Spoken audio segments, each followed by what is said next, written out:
Bonjour, aujourd'hui nous allons parler des AVC. Donc les AVC c'est avant tout un problème d'artère du cerveau. Dans 85% des cas c'est lié à une occlusion, c'est ce qu'on va détailler par la suite, et 15% des cas c'est des AVC hémorragiques liés à des ruptures d'artères. C'est soit lié à des malformations artérielles, soit lié à l'HTA. Et on sait que l'HTA c'est un problème extrêmement fréquent à Mayotte, que 48% des plus de 30 ans sont hypertendus. Donc il ne faut pas lésiner sur les traitements. On ne répétera jamais assez. Il n'y a pas vraiment de différence de signes entre les AVC ischémiques et hémorragiques. Et il faut donc réaliser une imagerie en urgence ou un scanner sur une IRM pour différencier les AVC ischémiques des AVC hémorragiques.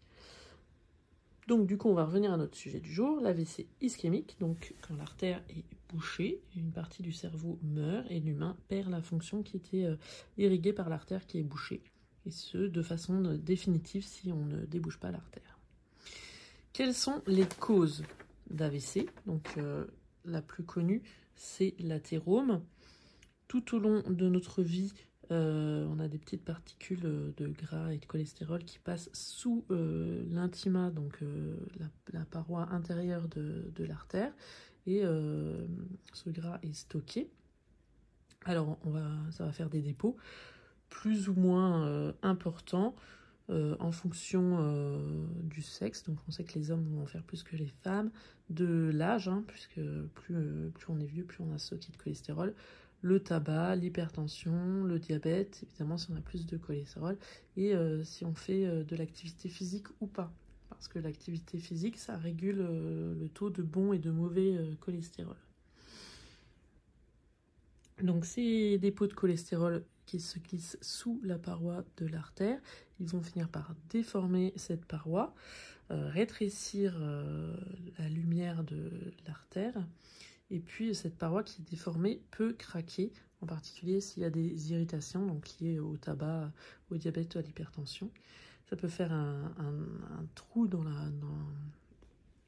déchirer la paroi de l'intima et exposer ces éléments de cholestérol dans le sang. Et donc, qu'est-ce que fait le corps humain quand il voit un trou? Il répare. Donc, il va y avoir des plaquettes qui se fixent, des globules rouges, de la fibrine, enfin, un gros caillot. Et cette réparation, elle peut faire plus de mal que de bien. Soit elle fait augmenter la plaque, soit elle peut créer un bouchon au niveau de la plaque, soit elle peut créer un petit caillot qui se détache et qui part dans les artères et qui risque de se boucher dans une artère en aval plus petite. Donc lors du bilan, on va faire évidemment tous les facteurs de risque cardiovasculaire, soit pour la biologie, soit par l'interrogatoire. On va rechercher les autres localisations d'athérome, donc tout ce qui est angor, AOMI, et le traitement de cette étiologie athéromateuse, ça va être l'aspirine, les statines avec un objectif de LDL inférieur à 0,55, et puis évidemment on va traiter et corriger, équilibrer tous les facteurs de risque cardiovasculaire. À Mayotte, dans nos statistiques, l'athérome c'était à peu près 15% des causes. Les deuxièmes causes, c'est la cause cardio-embolique, c'est-à-dire un caillot qui se détache au niveau du cœur et qui part dans les artères. Dans nos statistiques, on avait 13% de bilan étiologique, de cause cardio-embolique, mais les bilans n'étaient pas forcément complets, donc c'est probablement sous-estimé. C'est un ensemble de... les causes cardio-emboliques, c'est un ensemble de causes assez hétérogènes. On va principalement faire un bilan avec une échographie cardiaque, qui peut éventuellement être complétée par une TO, mais c'est rarement nécessaire. Et si jamais on n'a pas de cardiologue, donc rien ne remplace le TT, parce qu'il faut vérifier la FVG, les valves, etc. C'est le meilleur examen. Mais on peut aussi envisager de faire un scanner cardiaque avec injecté grâce au scanner qui est présent aux urgences et qui fait des images très nettes. Et ça permet de repérer des thrombus dans l'auricule ou dans le ventricule, de repérer des altérations de la FEVJ ou des valves malades. Et puis l'autre examen important, c'est le Holter, S'il n'y a pas de cardiologue sur place, il faut savoir qu'ils peuvent être lus à distance et que si l'hôpital ne signe pas de contrat pour qu'ils soient lus à distance, vu que les AVC c'est la première cause d'hospitalisation, et ben n'hésitez pas à faire une feuille d'événements indésirables jusqu'à ce qu'ils se motivent à faire un contrat avec une boîte pour les lire à distance. Et cet ensemble de causes, les AVC cardio-emboliques, ils se traitent par anticoagulants. Sans dose de charge, hein, les doses de charge, les maladies, les TVP en aigu, mais c'est pas pour les causes thromboemboliques. Donc la plus connue des causes cardio-emboliques, c'est la fibrillation atriale. Donc ici on voit un cœur normal, le sang rentre par l'oreillette se contracte et ça remplit le ventricule, le sang circule bien. Dans la FA, la contraction de l'auricule est anarchique, c'est une fibrillation. Il n'y a donc plus de systole auriculaire, il y a une mauvaise vidange de l'oreillette, et puis l'oreillette à terme grossit, se fibrose, devient rigide, le sang stagne à l'intérieur, ça peut former des caillots, en particulier dans l'auricule gauche qui a un espèce de petit repli dans lequel il y a des caillots qui se forment. Ce petit repli, juste pour info, il ne se voit pas à l'ETT, d'accord? Quand on fait une ETT, on ne recherche pas un thrombus dans l'auricule. L'ETT, on cherche des maladies qui pourraient causer de l'AFA, et l'AFA, on la recherche avec le Holter. D'ailleurs, si on a une grosse suspicion de FA, qu'on n'a pas trouvé de cause, on peut répéter le Holter, faire des Holters de 5 jours, 20 jours.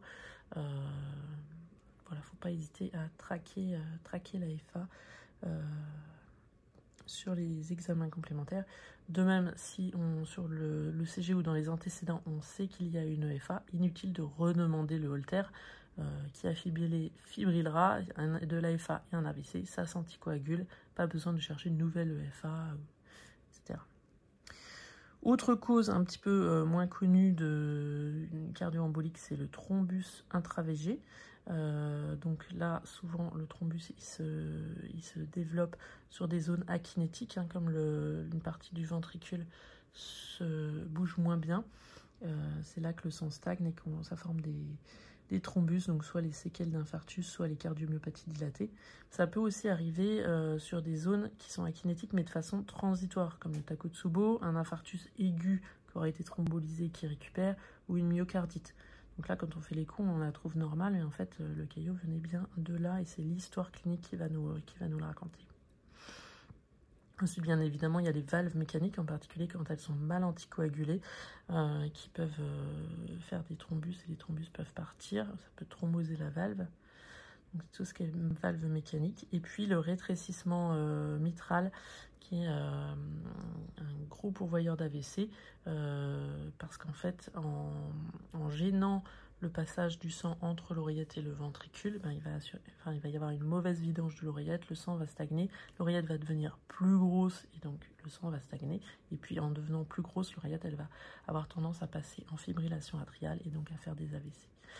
Alors attention, ces causes-là, les valves mécaniques et le rétrécissement mitral, elles se traitent par AVK, pas par anticoagulants oraux, ça c'est important. Enfin, dernière petite cause, c'est le foramen ovale perméable. Donc le foramen ovale perméable, c'est 25% de la population en a un, et puis souvent ça fait rien du tout. En gros, il y a un petit passage qui reste ouvert entre l'oreillette droite et l'oreillette gauche, et du coup, il est possible quand on fait une thrombose veineuse, par exemple dans la jambe, eh bien, que le thrombus remonte, et au lieu d'aller provoquer une embolie pulmonaire, eh bien, il passe par le foramen ovale perméable, il se retrouve dans la circulation artérielle et il peut faire un AVC ou aller dans la rate, dans le foie, enfin un peu n'importe où. Donc les FOP, il faut bien y penser chez l'AVC du jeune à qui on n'a pas trouvé de cause, en particulier si on a une TVP ou si l'AVC a eu lieu lors d'efforts à glotte fermée. Et ça se dépiste avec un test aux bulles, c'est-à-dire on fait des bulles lors de l'échographie, et puis on voit si les bulles elles passent de droite à gauche. Mais je rappelle que la présence d'un FOP ne suffit pas juste comme cause d'AVC, il faut déjà avoir éliminé les autres causes, parce que 25% de la population a un FOP, et puis ça donne pas forcément un AVC. Voilà, enfin la cause la moins connue d'AVC, mais qui est la plus fréquente à Mayotte, on a moins la moitié des AVC de l'île qui sont liés à ça, c'est la maladie des petites artères. Parce que dans le cerveau, on a des grosses artères, on a des petites artères qui sont importantes, hein, c'est la fin du réseau. Et quand on a de l'hypertension et du diabète, mais surtout de l'hypertension, eh bien ça abîme ces artères, ça épaissit les parois, et à terme la lumière diminue, voire l'artère se bouche. Donc ça peut toucher plusieurs petites artères, ça peut faire des petits dégâts qui peuvent être asymptomatiques, toucher des petites zones du cerveau, mais ça peut faire aussi plein de dégâts, transformer le cerveau en gruyère et être responsable donc d'AVC et de démence. Donc ça c'est les conséquences de la HTA mal soignée et qui nécessite mal traitée ou carrément non traitée. Comme c'est souvent le cas à Mayotte, et c'est pour ça qu'on insiste sur le traitement de l'HTA. Dans ces cas-là, évidemment, faut éliminer les autres causes cardio-emboliques et athéromateuses. Et puis, il faut traiter correctement l'HTA. Il faut vérifier les autres atteintes microvasculaires, en particulier le rein, les yeux. Et puis, voilà. Dans les autres causes d'AVC, il y a la dissection de l'artère carotidienne. C'est pas vraiment mon dada, alors je ne l'ai pas détaillé. Et puis, bien souvent, la cause reste inconnue, mais c'est souvent parce qu'on a fait un bilan incomplet. Et donc, je vous encourage à regarder notre tout nouveau protocole de prise en charge des AVC qui est sur le site cardiomayotte.fr. Et voilà, ça sera tout pour moi.